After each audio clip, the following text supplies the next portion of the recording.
you're about to hear one of my favorite speakers.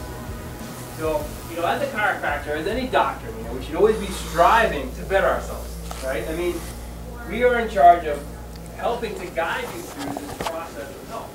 It can be pretty confusing, pretty frustrating, can be pretty daunting at times.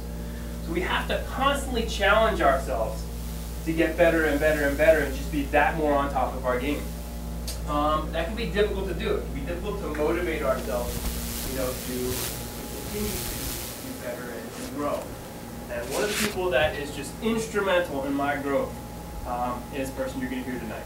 So even though we're about the same age, I sort of look to him as almost like a mentor in a way, just because of his passion for health, okay, his passion for his craft. Okay, so when we talk about chiropractic, we say it's a philosophy, a science, and an art.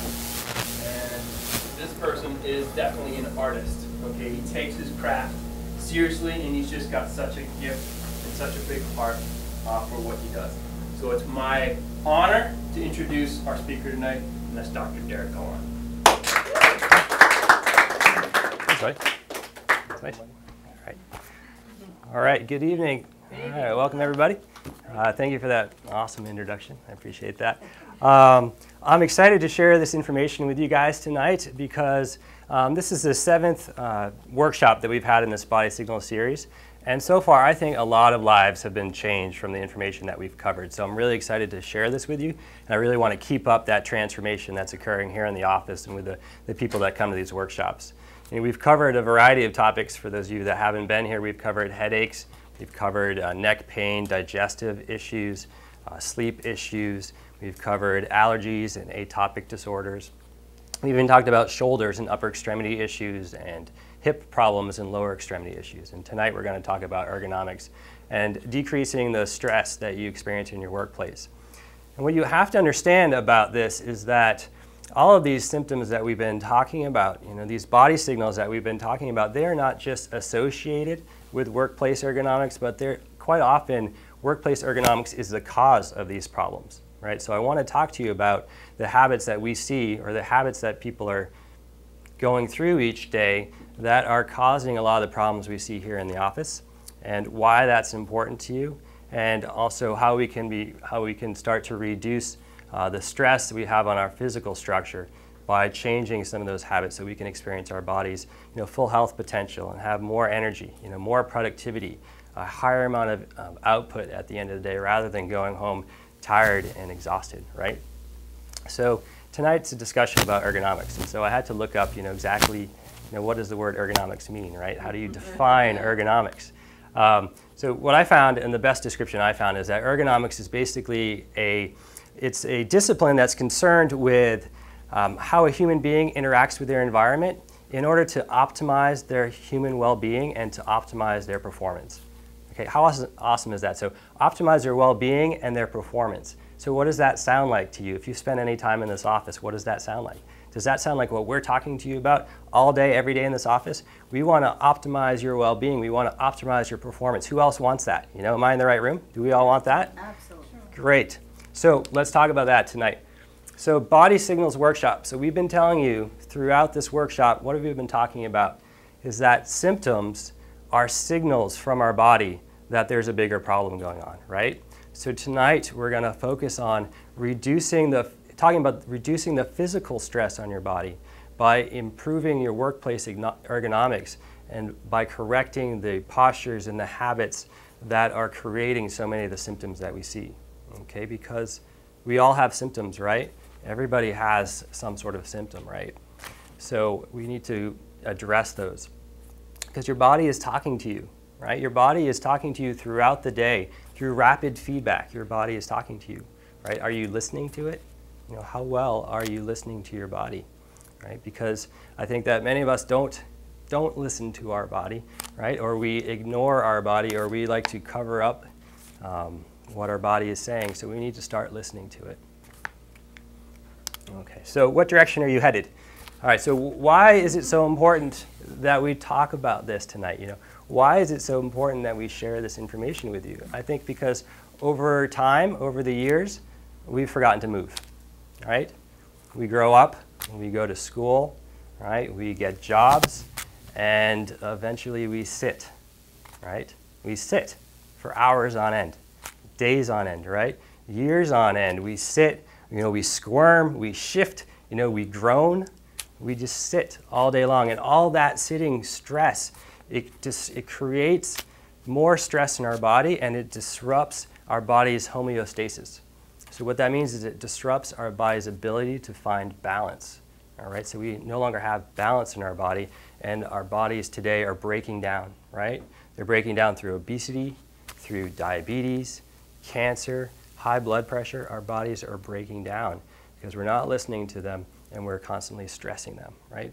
And they say, the research shows that the average American, through basically their lifestyle, through sitting, through working, commuting to work, sitting at the computer at home, sitting on a couch, eating, leisure time, we spend about 21 sedentary hours a day not doing anything for the average American. So that means and that includes sleeping too. And so there's 3 hours a day where we're actually active. So only 3 hours out of 24 that we're actually active. And up to 13 hours a day is just sitting. So 13 hours a day, all we're doing is sitting, and the research shows that that is wreaking havoc on our health. Okay, so I want to read you guys a couple of things here. So an Australian study reveals that sitting at work leads to more sitting at home and eventually obesity. So don't we want to have a healthy, vibrant workforce? Don't we want to be one of those people? A New Zealand study shows that workers who sat for long periods of time were more likely to get deep vein thrombosis. And researchers from the University of Queensland found that for every hour a person sits watching television, life expectancy drops 22 minutes. So an hour that you sit watching TV, your life expectancy drops 22 minutes. So in terms of health and mortality, that's equivalent to smoking 2 cigarettes. Okay, so sitting is the new smoking. You've heard us say that, but here's the research that shows why sitting is new smoking. So daily exercise is not enough to counteract excessive sitting. So I had a patient the other day say to me, well, I'm really active and I work out all the time, so even though I sit for 8 to 10 hours a day, I'm okay, right?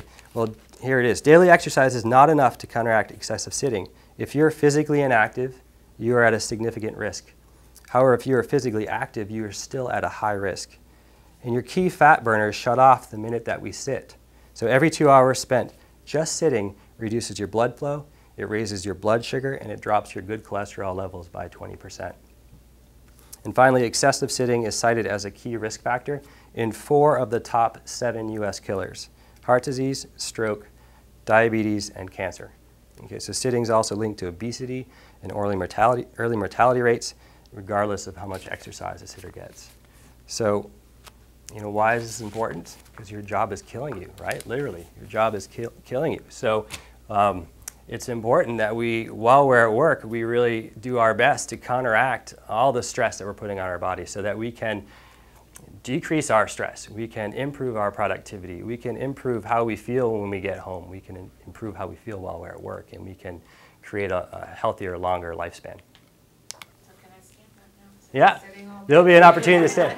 It's a great question. I know. I'm watching all of you sit here go, oh, I can't handle this. I can't handle this. So, but we do. At work, we spend about 75% of our time sitting in front of a computer, right? And, we're sitting in front of a computer, putting our bodies in these weird Tetris block positions, trying to get comfortable, for the most part, not moving, right? And all of that creates the stress that we're talking about. So in our office, how many pictures are you guys here? Do you see yourself up here? We see people come in with issues like headaches and neck soreness, shoulder stiffness, back pain, eye strain, right? Repetitive strain, general muscle pain. These are all the things that we see. About a quarter of the U.S. workforce thinks that being in pain or having a symptom is just part of having a job. It's just expected that that's how they're gonna feel at their job. So we're seeing all this. And what you have to understand is that all of these statistics have to do with sitting, right? And having a job where you're in front of a computer. But we see the same symptoms showing up in people who are teachers, people that commute a lot, people that are driving for a living, people that are doing construction, even service industry, stay-at-home moms and dads, because throughout our day we develop these patterns and we do the same patterns day after day after day, and we're creating these repetitive stresses on our body. So how you work, how you live your life, right, is progressively and consistently breaking down your physical structure, right? And it's breaking down what that structure protects, your nerve system, right? It's creating a physical stress. And so tonight we're talking a lot about physical stress, but you know, there's also the emotional stress and the mental stress, the chemical stress from a toxic, deficient lifestyle associated with 40 to 50 or more hours a week that, where we're spending our time in these stressful environments. Very contradictory to how we evolved and developed to be able to move and to express ourselves actively, right? So there's a time and a place for us to talk about those emotional and mental issues related to stress. Tonight we're just going to focus on the physical, okay? But ultimately, all those things will affect our nerve system and how well our nerve system is functioning, right? So your nerve system, as you guys should know by now, is your master system, right? So your brain controls what? What's to control? Everything. Everything. Your brain controls everything. Your brain is in constant communication with all of these tissues, right? All of these organs, all of these organ systems, and all of these systems are always talking back to your brain. And all of that communication, it takes place across these nerves, right? It's that exchange of information that keeps you functioning properly. It's how your body heals. It's digesting the lunch that you had today. It's bringing essential amino acids where they need to go. It's bringing fatty acids where they need to go. It's maintaining your temperature. It's maintaining your pH, your muscle tone. It's maintaining your posture. Right? It's healing you as you sit here. It will heal you as you sleep tonight. It will wake you up in the morning. You've never had to think of one breath, one drop of blood pumping through your bloodstream all day, every day of your life because of your nerve system. It's magnificent, right? And so all that information that keeps you healthy and healing travels across these nerves. And your spine here, your structure here, this is designed to last a lifetime and to protect your nerve system throughout a lifetime as long as all the structures are in a proper position, right? So if you look at a spine from the back or from the front here, right, it should be nice and straight, right? Straight up and down is strong, and we always tell kids it's like a plastic straw. Okay, so if you had a plastic straw and you push down on that straw and it's straight, it should be relatively strong, right? But if there's any bend in that straw, what happens? It fails, right? It fails. So straight is strong. And when you look at the spine from the side, you see this beautiful series of curves in the spine, right? So these curves act like a shock absorber. Okay, so a spine is made up of 24 bones and 24 joints. So each joint is made up of a bone, a disc, and a bone. Okay, and so the discs are spacers. So a lot of people think that a disc is a shock absorber, but it's not. The curves of the spine are the shock absorber. So biomechanically, this is how your spine should look. But when we're born, you know, we're relatively straight. You know, we're born, we're relatively C-shaped like this. When you bring a baby home, or shortly after, and you're comfortable putting them on the ground, what's the first thing the baby's going to want to do? Lift up the head, right? You've been paying attention. Lift up the head so they can look around and see where they're going. And that helps to develop this cervical curve in the neck. And then they're going to want to crawl after you, right? And they drop their belly down into a push-up position, and they start to crawl. And that helps to develop this lumbar curve, or this lower curve. And you stand that body up, and you have this beautiful series of curves. Okay, so this curve system, biomechanically, this is the shock absorber of the spine. And it's important because it protects these discs. Now, the discs aren't shock absorbers. The discs are spacers, and they provide room for these nerve roots to leave the spine, right? So these are the nerve roots that go off and to feed your body, right? They go off to all the tissues and organs. So you need a good, healthy disc, fat and parallel, to provide space for these nerve roots to serve the spine. And as long as this structure is functioning well and everything's in the proper position, this works really well, unless there's trauma or some type of stress that affects the structure of the spine. All right, now, trauma to the spine makes sense to everybody, right? Like a car accident, right? Or a football tackle, right? Or even a slip and a fall, right? That makes sense. That's going to stress the spine. But what we see much more commonly, and what the statistics and the research shows, is that our lifestyle stress, you know, our poor postures, the way that we're working, you know, the way that we're sleeping, all these things are stressing our structure, okay? And they're creating a lot of stress, and they're interfering with that normal flow those nerves out to all the organs in your body. And so what do we do to our spines all day, right? What do we do? You know, normally we wake up in the morning and we're lying on our stomach, right? And we have to turn our head so that we can breathe, right? And that takes the curve out of the neck. And then we're lying on our back and we've got 2 pillows propping our head up. And then we get up, right? And we go downstairs and we eat our breakfast. And we get in our car, right? And we get in our car and we drive to work, okay? So we drive to work, and we all live in Massachusetts, right? So traffic is kind of stressful. Same to you, buddy, right? And so we drive to work and we sit in our nice comfy chairs at our computer, right? And we're sitting at our computer most of the day, leaning over the desk, banging our heads against the screen, right? Saying hi to people, getting up occasionally, but getting back down that computer. And around 3 o'clock comes around and you're a little bit tired. So you might even take a nap on the desk, right? And so we get back up and we drive home. And when we get home, you know, we have dinner. And then we either get back, usually having dinner, these days checking our smartphone while we're having dinner, and then going back onto the laptop on our couch. And then we fall asleep on the couch watching TV. And so look at the spine, right? It looks nothing like it's supposed to look, right? Nothing like it. And we wonder why people are having so many problems. All that lifestyle stress creates a problem in our spine. It creates stress to our structure. So, you know, how many pictures are you up here? Can you find yourself up here? Does this look like your day?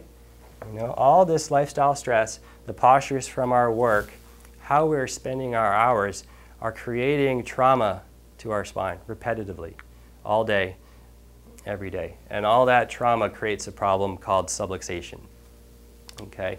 Now, subluxation is when one of these spinal bones is out of its healthy alignment. And that creates damage to the soft tissue here, the disc. And when the soft tissue is damaged, you'll get swelling or inflammation. And then you'll have irritation of the nerve root because of that swelling. So the disc gets inflamed and it irritates the nerve root. And then you'll experience muscle spasms.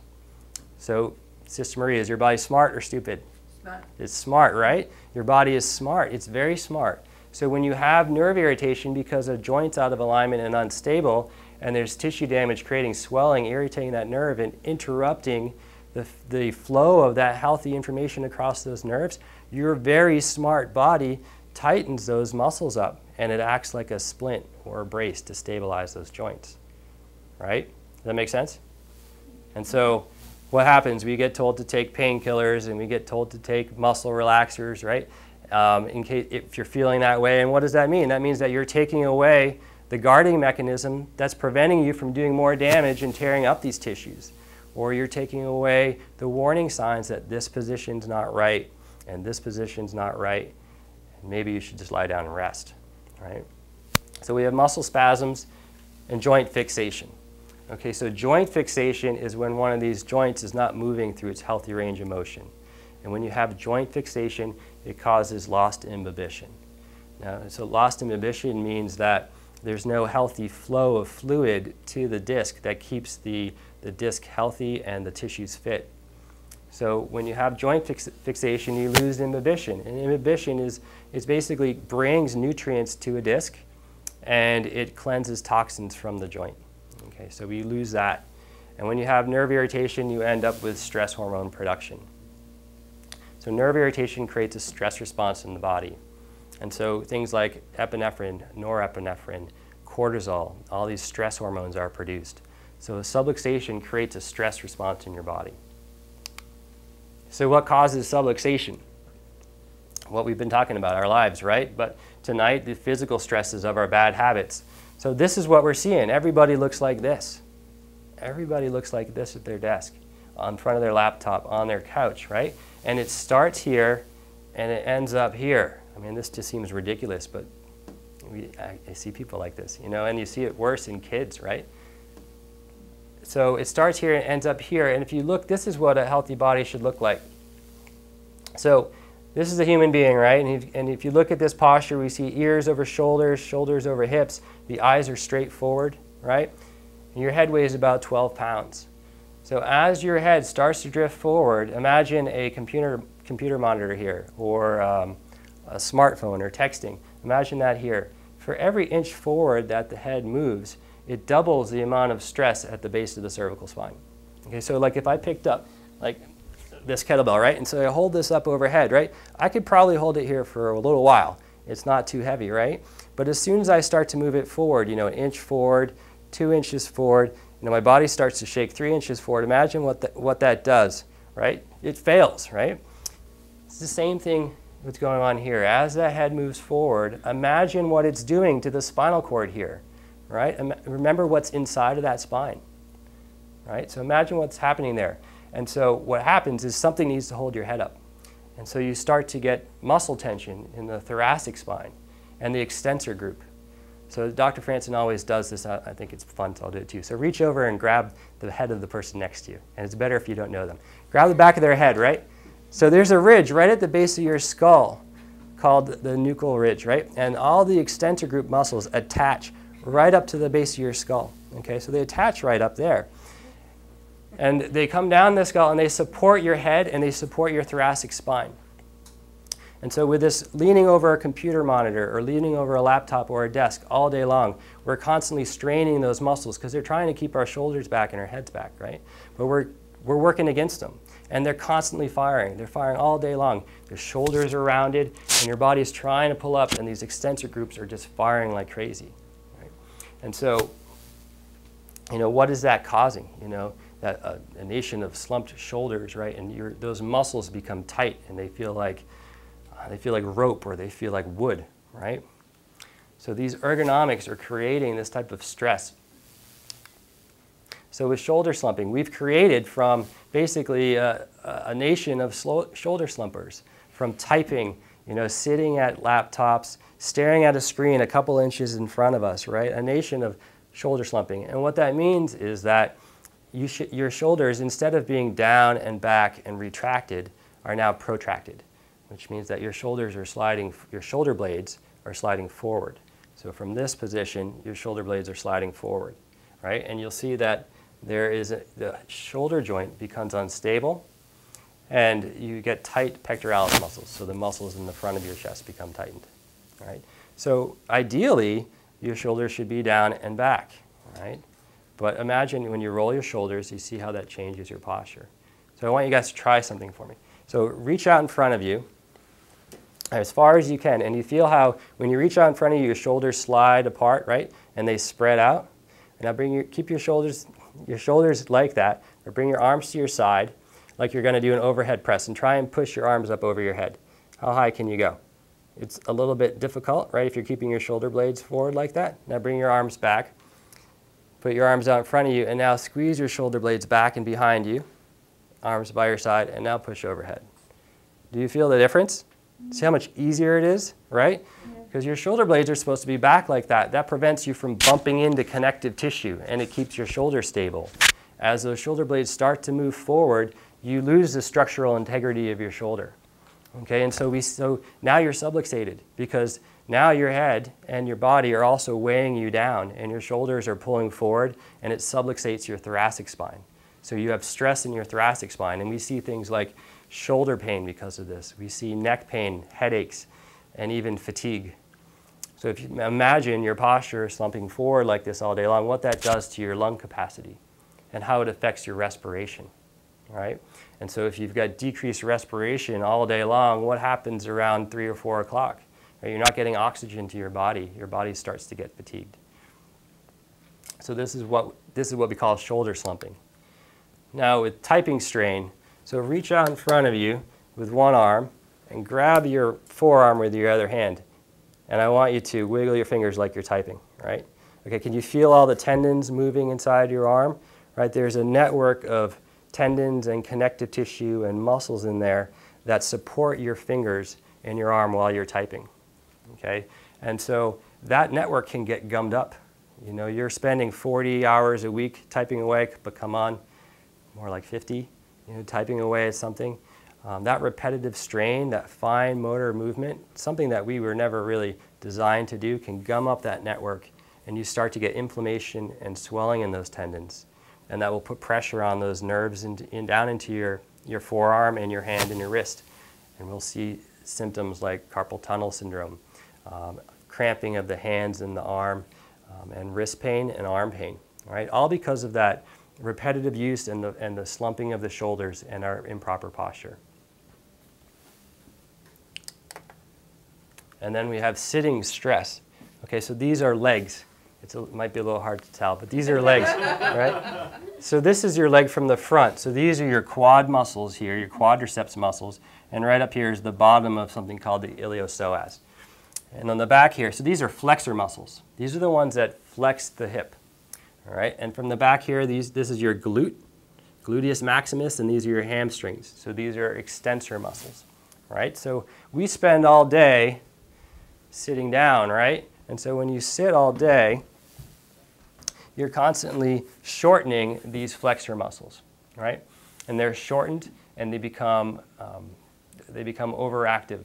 If you shorten a muscle over a long period of time, it becomes overactive and it gets tight and stiff. So we're shortening all these hip flexor muscles. And at the same time, we're lengthening the muscles that are extensors. So if you're lengthening the hamstrings and the glutes, and they become weakened and they become inactive. So I promise all of you who are sitting all day long, you've got inactive, weak glutes and hamstrings and a weak extensor. And what that creates is an imbalance in our quads and our flexor muscles and then in our extensor muscles. And then what we see is we start to see things like low back pain and restless leg syndrome and sciatic pain, right? So, and again, all because of our postures, and we're not doing anything to counteract that. We are basically, we were never designed to sit for long periods of time, and we've made it easy for us by creating chairs that provide some comfort. But all it's done is it's made it easy for us to do things that aren't natural, and we're seeing the consequences because of that. So what do we do about it? What do we do about it? We move, right? We need to move. We were designed to reach, to stretch, to stand. We were designed to move. So you have to listen to your body. Sit or stand, whatever it demands, you need to do it. You listen to your body. And as Dr. Franson often says, that if it's not moving, does anybody know? Dying. It's dying, right? So if it's not moving, it's dying. Movement is essential. Do you know that movement creates endorphins in your body? So that means it makes you feel better. Movement creates something called encephalins in your body, which means that it minimizes pain. Movement moves nutrients and oxygen through your body. Movement cleanses toxins from your body. So movement is essential for our physical, our social, our mental well-being. We need to move. Okay, so the ergonomic equation, all right? So the ergonomic equation, what you have to understand is ergonomics is actually quite simple if you think about it. You just need to listen to your body's experience. Use that as your basis. What is my body experiencing right now? Use that as your basis, and ergonomics is quite simple. So the ergonomic equation looks at a neutral posture plus voluntary motion plus rest, or rest time, is going to equal workplace wellness. So unfortunately, many of us look like this because we've fatigued the structure for so long that people will say, well, it's hard for me, it's uncomfortable to sit up straight, like it's just easier to relax. Well, that's because we've been sitting and stretching those muscles for so long, we don't have the strength anymore to bring our shoulders back and to bring our heads back. And so we end up looking like this. But we need to be sitting in a neutral posture. Okay, so I'm going to give you guys a list of tips or things you can take to your workstation with you, so you don't need to write everything down, but you'll take that home and it'll give you some information about how to set up your workstation at home or at work. But we need a neutral posture. And so starting at the feet, what that means is that your feet are either on the floor, it depends how long your legs are, or they're on a footrest. And when you go up to the knees, you should see a 90-degree angle or slightly more. And the back of the chair, or the front of the chair, should be a few inches from the knee, because otherwise, if that chair is right up against your knee, it's going to interfere with the good circulation of that area of your body. At the hips, your hips should be rocked forward, so your pelvis forward, and they get a 90-degree angle, and your hips slightly higher than your knees or level. A good arch in your lower back, your arms relaxed by your side, your elbows at 90-degree angle, and your arms parallel with the floor. Now this is something that I think, this all makes sense, right? Oh yeah, this is obvious, right? one thing I notice is often with people and their keyboards is that everyone's got their arms neutral and then they've got their keyboard tipped up like that, right? Right, so you need to tip your keyboard the opposite direction. So you can put a wrist rest there or tip your keyboard down so that your hands are actually parallel. You don't want them cocked up. Or, you know, a good typing instructor back in 6th grade probably taught you to let your hands float across the keyboard, right? Never to rest them down on the table. So you want to see that the arms and the hands are parallel with the keyboard. The neck has a good arch in it and the head up, and the eyes are pointing forward at the screen. And then the most important part is your eyes, because your eyes lead the body. All right? So where you want to keep everything within sight of your eyes, because as your eyes move, your body will move around it. The only thing I would disagree with this diagram is that the screen should be higher, because we see everyone looking at a screen and down. And we all know how important that curve is in our neck, right? So we want to establish that curve and maintain that curve.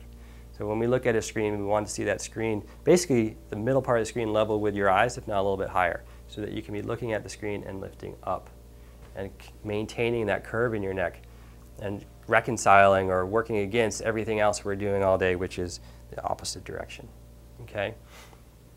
So this is a neutral posture, right? Involuntary motion. So voluntary motion means, to, like we said, to move, right? So get up on regular intervals. You know, for every hour that you're sitting, get up and move around for 5 minutes. Make sure that you're taking breaks. Make sure, and then we have, because voluntary motion is going to help circulation. It's going to help improve your metabolism, and it's going to help prevent you from having static fatigue. So if you're in a static posture all day, your muscles are going to fatigue. So voluntary motion and movement will help to counteract that. And then rest. So resting your shoulders, resting your arms and wrists and hands, resting your legs, even resting your eyes. So even taking your hands and putting them over your eyes so that you can rest your eyes. Because a big part of workplace stress is eye strain, right? From staring at a screen in bright lights. So rest your eyes. Last thing I forgot to mention was the mouse. So we see all these people with this type of posture, right? Because they're reaching out for that mouse, right? All day long, reaching for that mouse. It's like, I don't know, a quick draw, you know, quick draw, reaching for that mouse. So that mouse needs to be close to that keyboard, and a track pad, if possible, to help you from moving that arm way out and reaching way out. So the ergonomic equation. Ideally, this is great, right? Because it allows you to have neutral posture. You need to get up and have voluntary motion. You get up and have rest. But the best workplace situation would look like this. I was hoping to have one available to show you guys tonight. We will have a stand-up workstation in the office in the next couple of weeks that you can look at. And if you look at our great CAs, they already work at a stand-up workstation, right? And you see how much energy they have, right? They are the most energetic people you'll ever meet, right? It's because they're happy where they work, but also because they're moving around all day. If you're in a stand-up workstation, you are more likely to move. When you get sitting down in a desk chair, it's really easy to stay in that desk chair, right? So a stand-up workstation counteracts that. The postures are the same from the waist up. You're just standing. So it's something that you can easily create with filing cabinets. You don't need to go out and buy expensive equipment, but you can stack your filing cabinets. They even make an arm that swivels out for your keyboard, so you can stand in front and work on your keyboard and then slide it back down when you want to sit. So there's a lot of possibilities out there at Target, IKEA, and at Furniture Supply. But a stand-up workstation really helps you to move. And also for voluntary motion, I'm on that handout of all the top things to do to set up your workstation. On the other side are several exercises that you can do in your chair to help you to rest and to relax your tired muscles. Any questions on that? Yeah. I have a question about the neck. Yes. I feel like every time I try to get my shoulders back or something, I feel like my sort of head's forward, and I always remembered in yoga they used to say to put this part up, which seems to me to tilt your head down, which seems like a little bit of the opposite of what you're saying.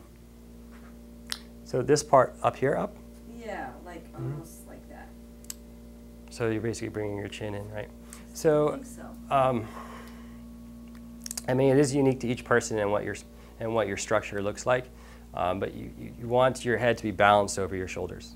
Okay, so if you have a forward head posture and you're constantly in a pattern of leaning forward over your shoulders and trying to get your shoulders back, it will still feel like your head is leaning forward, right?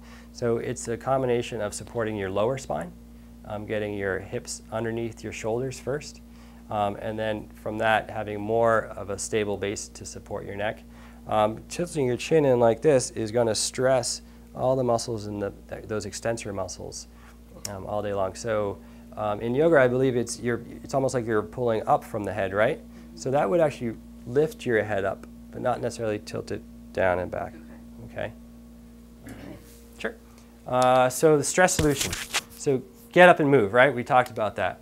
So how do you stretch these tight muscles and counteract what's going on with this tightness and this flexion dominant posture that we all have? We've got a wall stretch. It's basically you're standing against a wall, hand flat against the wall, and pushing your shoulder forward and into the wall, which is going to help to stretch out the pectoralis muscles and the upper arm and the forearm, right? And holding that for 30 to 60 seconds. The door stretch is very similar. You're holding your arms in a door jamb, leaning forward, again, stretching out those pectoralis muscles.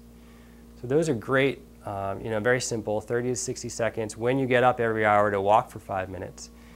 Stretching out your pectoralis muscles in your forearms, those will help to stretch out those muscles that you're tightening, right? But it's also really important that you begin to strengthen the muscles that you've been weakening all this time. And that's why we teach life extension exercises. So life is short, right? And all this learning about health is in an effort to extend our lives, right? So it's really important that we do life extension exercises. Dr. Mark is going to demonstrate to you guys some life extension exercises because I know it's time to stand up. We've been sitting for about a half hour. So who's a guest here? Any guests? Some guests? Okay, great. So this is our gift to you guys, right?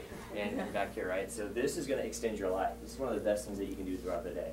And it's interesting sitting back there as Derek's presenting this. I see everybody's twiddling their fingers and moving their legs and their head, shoulders. Nobody sits perfectly still. Nobody. I can't even stand still back there watching this. So we constantly want to move. So this is one of the best things that you can do. So we recommend that you guys use these life extensions at least one time for every hour that you're sitting down.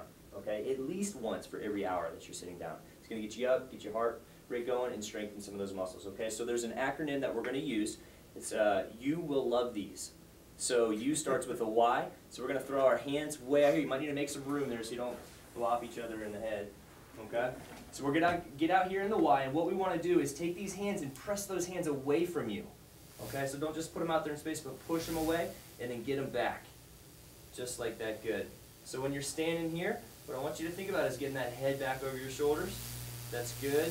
Everybody should be smiling right now. Good. And then take a nice deep breath.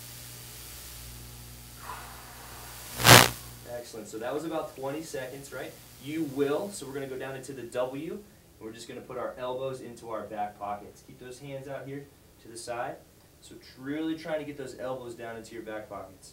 Good. Maintaining a good, happy, upright posture. Heads back over your shoulders. Squeezing the bottom of those shoulder blades. Take a deep breath. Good. I'm losing some smiles. Come on. All right. You will love. We're going to drop down into an L. This is great for shoulder health as well. So we'll make sure that we get these hands back as far as we can. All right. Back as far as we can. Keep it a good posture. That's a half smile there. That's good. Heads back over your shoulders. Deep breath.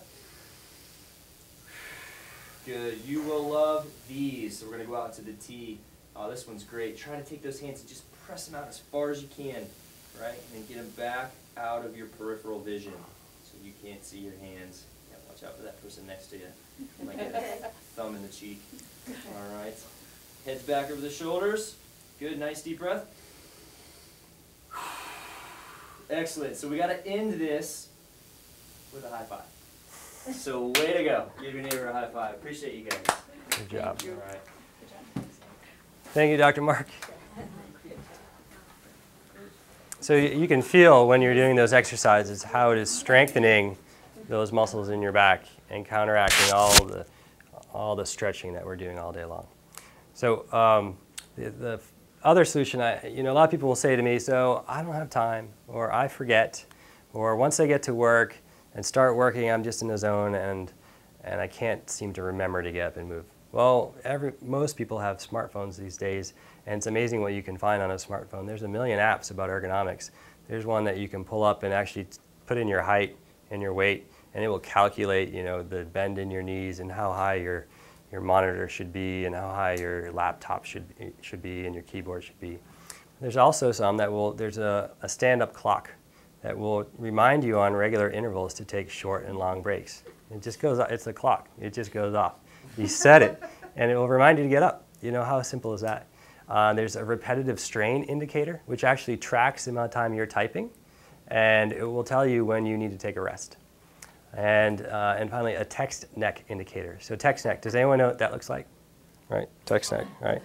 So text neck indicator. When your phone is in a position that it's indicative that you're probably looking like this, an alarm will go off on your phone and indicate to you that you're at risk of developing text neck. So there's amazing things out there, right? My #1 solution for a text neck, though, is using your armpit. And take your hand and put it in your armpit and then read your text messages. It's quite a bit different than this, right? So text neck indicator. So, changing, making these changes, it's not very difficult, right? It's going to require discipline. This is a behavior modification. It takes some knowledge, which we're giving and what you're getting, and it's going to take a lot of discipline. But you're worth it, right? Your body is worth it. Think of this as an investment in yourself, in human capital, okay? Your body wants to help you. You just need to help it, okay? So it's basically just looking at how you're spending your day and starting to make small changes to counteract what you've been doing, okay? And trust your body.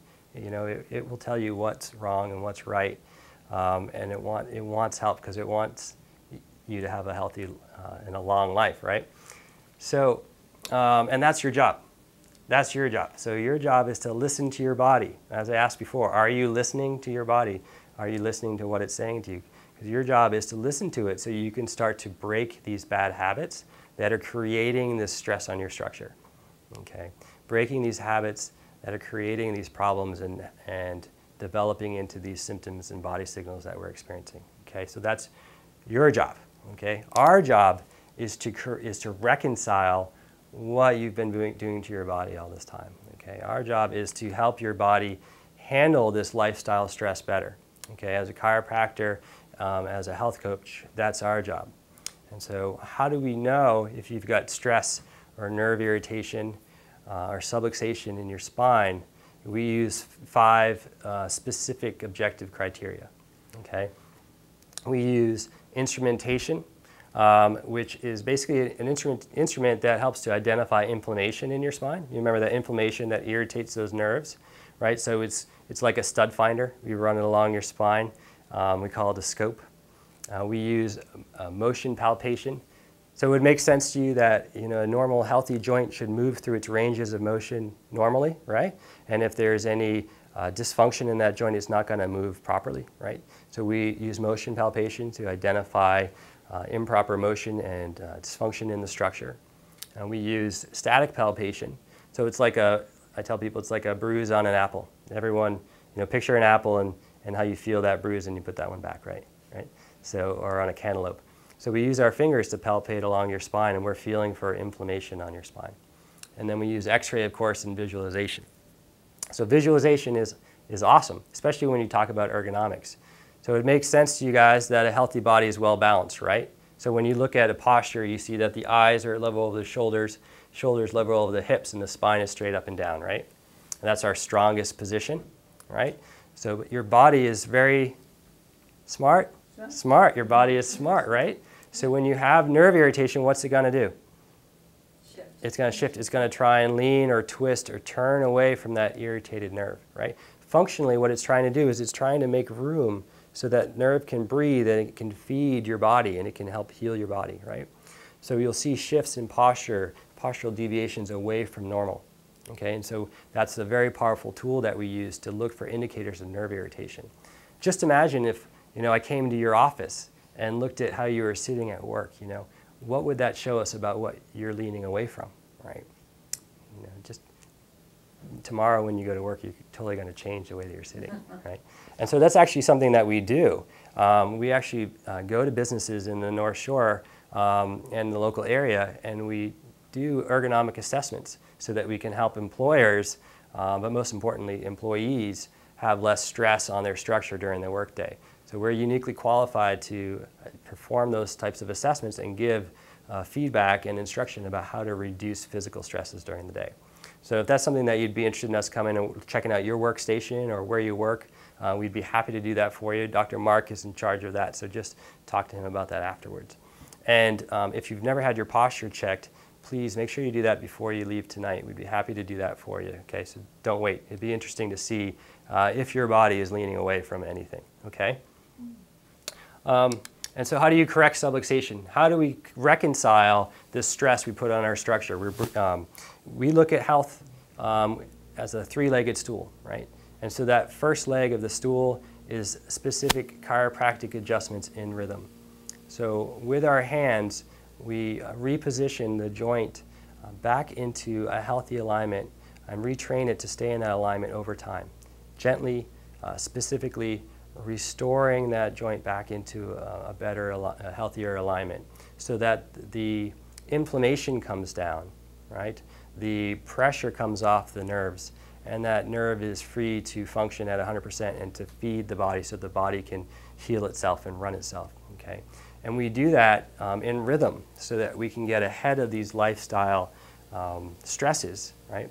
And so that your body can continue to heal and to function.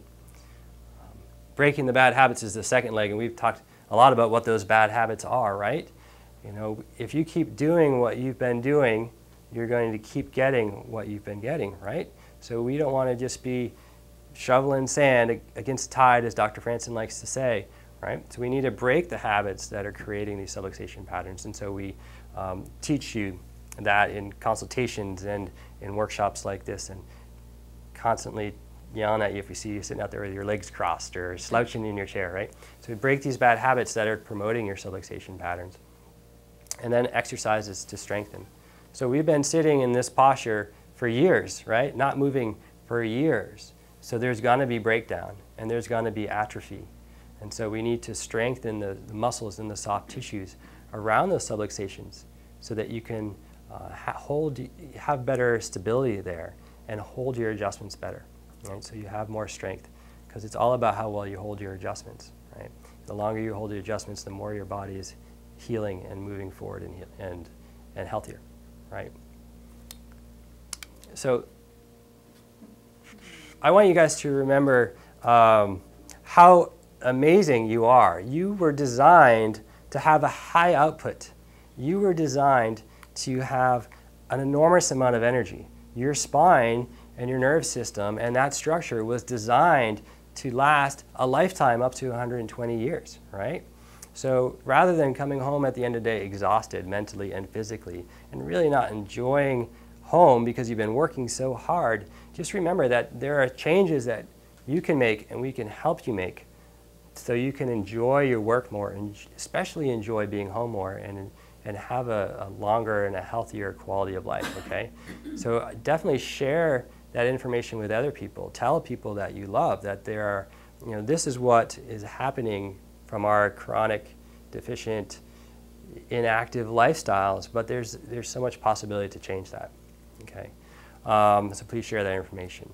And next month, I just want to let you know, so I have this up here to remind me, next month, our body signals workshop, we're going back to school, right? Kids are going back to school. So next month, we're going to be talking about children and their health, specifically ADD and ADHD is going to be the topic next month. So if you know anybody who has children or a family or even teachers, please let them know about that workshop. It will be in early September. We'll let you know when that date is.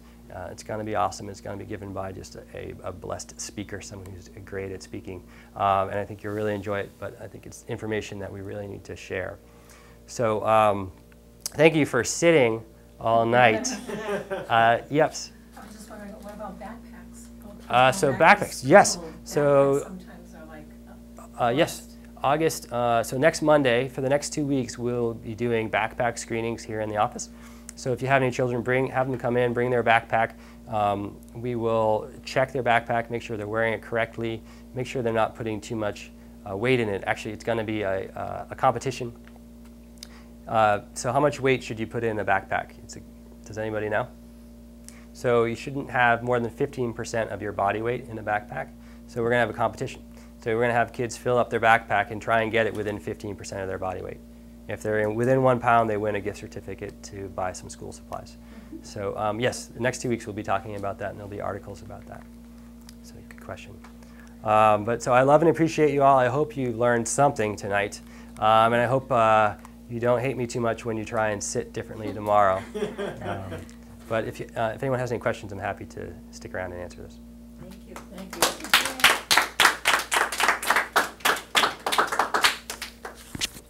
No questions, good. Oh, so I have these handouts for all you guys. Someone had a question. Yes. So if you're specifically having problems with low back problems, Yes. sitting all day, Yes. Thank you. is that, So, what do you do to specifically correct that? so it Is it really depends. So I would look at your chair. So the important part of the chair is that it's adjustable, right? So that you want to be able to adjust the seat forward and back, and whether or not it's angled. So the actual seat pan. And then the backrest, you want to be able to adjust that up and down and also angle forward and back. And then the armrests, you want to be able to adjust those up and down as well. No armrests. That might be, so it's like a task chair. It's, Okay. So the first thing I would say, the easiest solution I would say is lumbar support. So if there's no lumbar support, then a rolled towel to help to support your lower back. Yeah. Oftentimes when you're sitting in a chair, you're getting tired and you lose that pelvic or that lumbar curve, and you start to stretch out those muscles in the lower back. That'd be the first thing. Second thing I would look at is how your knees and the thighs are resting on the seat pan. And then the third thing I would look at, maybe the second thing, would be the strength of your lower back, and really working on strengthening your core so that you have more ability to sit for that length of time. I only do it 2 days a week, but Yeah, it bothers you. brutal. So, like, I don't want to sit anymore. So maybe you can stand? You mean at work? No. No. No?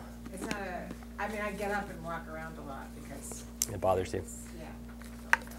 So getting up and moving more, and then see if you can get some sort of lumbar support there. Yeah, okay. Yes? Again, lower back pain, getting in and out of the car. Yes. And also sitting in the car for lengths of time where you can support your lower back. So those there's a pillow that's like an arch pillow. Mm-hmm. Are those good for like a lower back support? They help. They help. The issue with those is that generally they're supporting your iliums or your hip bones, right? So generally those arch supports, they'll give you some arch support here, but they're also pushing against these two bones here, right? And they're pushing them forward, right? So that's actually creating a strain in the lower back. When you have a low back support, you really want something, Dr. Franson always says, get a rolled up t-shirt, right? Or some tube socks, some old 1980s tube socks, and roll those up, and you really want them about the size of a grapefruit, and you want them right up here against the sacrum, okay? Giving you support right at the sacrum and not pushing against these two bones here. They're called your PSISs, okay? So that's one thing. And then getting in and out of the car, that's a great question. So a lot of times people, when they get into a seat, they just kind of step in and fall into the seat, right? When you're young, it's a lot easier to do that, but it's not smart to do it at any age. You really should turn, sit down into the seat, and then swing your legs into the car, and the same for getting out. Because your bodies weren't designed to twist and to reach at the same time, our lumbar spine. And so you're stressing and tearing up those tissues when you're doing that. And the tube sock or whatever, that support, so it's round versus like Yeah, the 'cause size of a grapefruit, so you just kind You of, want it to be right up against your sacrum, your Okay. tailbone, and in between those two. So if you feel in your back, you can feel those bumps, Yeah. right? Sometimes you'll see a dimple there, right? So That's those where those are these, yeah, so you want it to sit right between those two bumps. So that your legs from the, away from the chest? Not like this. Yeah, so you want to be like that is Yeah. better, and so that's why it's helpful to have some sort of lumbar support there, because it does get tiring through the day. Is there a way to do ab exercises without having your neck in a bad position? Mm-hmm. Yes. Are you going to show Yes. one or not? Can you show Well, I mean, one there's or a not? lot of spine-sparing ab exercises. But why are you trying to do ab exercises?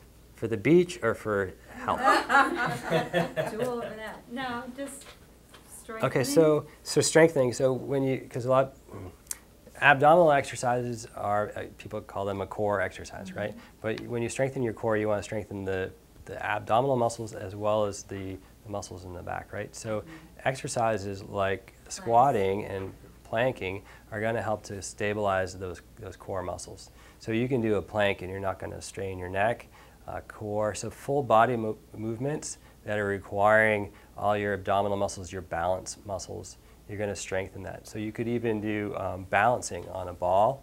There's a whole a million Swiss ball exercises you can do to stabilize your core muscles and your abdominals.